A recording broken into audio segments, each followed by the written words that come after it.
I thank you, sir, for giving the opportunity. Sir, I stand to oppose the Government of National Capital Territory of Delhi Amendment Bill 2023. Sir, let us deal with Article 123. In 2017, Supreme Court in Krishna Kumar held that the ordinance cannot be made to serve an oblique purpose. An ordinance cannot be made to perpetrate a fraud on the constitutional process and to achieve a purportedly oblique purpose.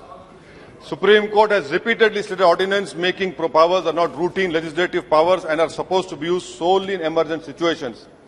The word that has been used by Supreme Court in terms of ordinance is necessity and immediate action, which indicate that ordinance making powers are not to be used on mere whims. This is what this government has done. The court held that where ordinance making powers is based on extraneous grounds and the purpose of ordinance was to perpetrate a constitutional fraud, the courts will interfere and strike down such ordinance. I hope that third time again you lose this case in the Supreme Court. What was this ordinance if not petty politics, sir?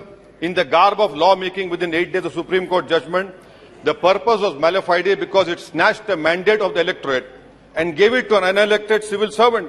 This is constitutional fraud being perpetrated in broad daylight. Sir, may I give you an example of what the government proposes to do? Sir, you are a very seasoned politician, a senior politician. Look at section 45I4. It requires that before issuing any order, a minister must submit his proposal to Chief Secretary, Chief Minister and Lieutenant Governor. And the list of that matters submitted to LG is expansive. It includes 45I4I matters likely to affect peace and tranquility of NCDT. 45I4 subsection 9, any other matter of administrative importance which the President of India may consider necessary.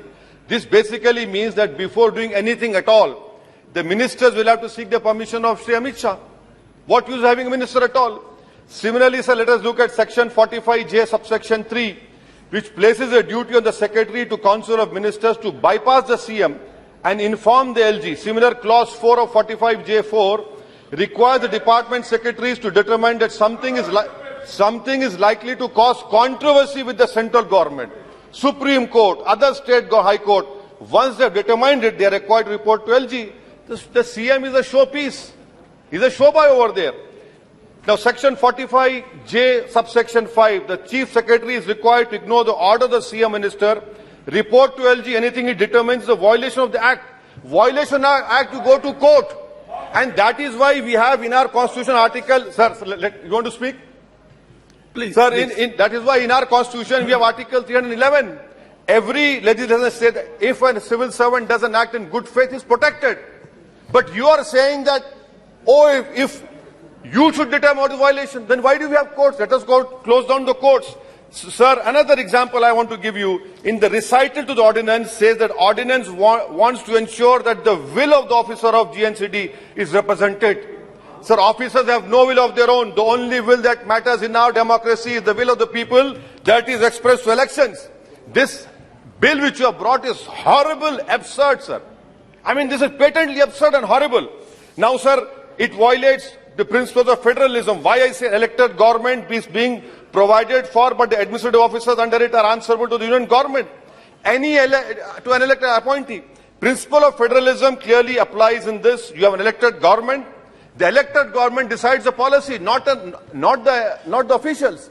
I can understand the pressure which the ministers are facing, but for God's sake, don't put your pains on other elected governments. In this way, in a blatantly wrong way, sir.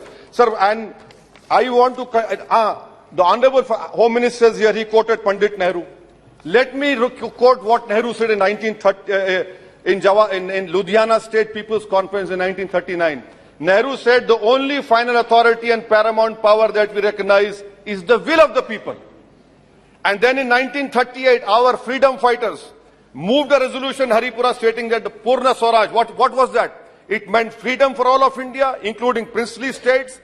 The resolution said that the only kind of federation that can be acceptable is one in which states participate as free units, enjoying the same measure of democratic freedom as the rest of India.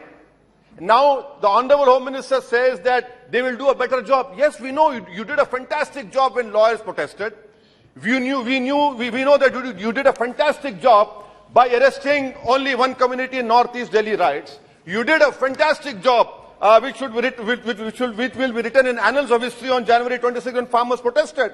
So what is the point of taking more responsibility when you cannot discharge these responsibilities? Sir, but at the same time, it is unfortunate that it is a lesson for this Delhi government.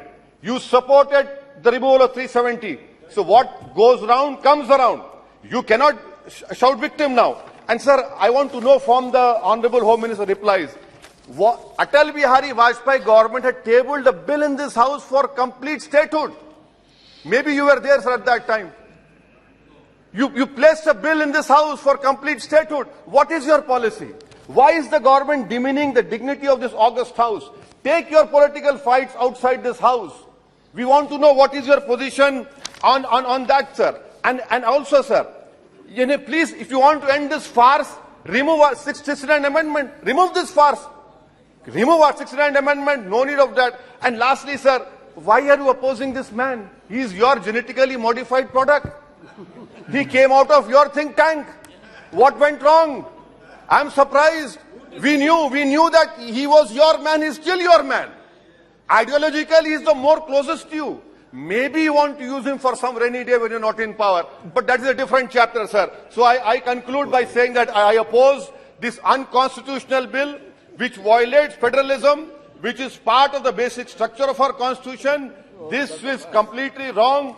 It will, and moreover, I am warning all regional parties that day is not far when Bengaluru, Chennai, Hyderabad or Mumbai can become union territories. Let us be careful. Thank you, sir.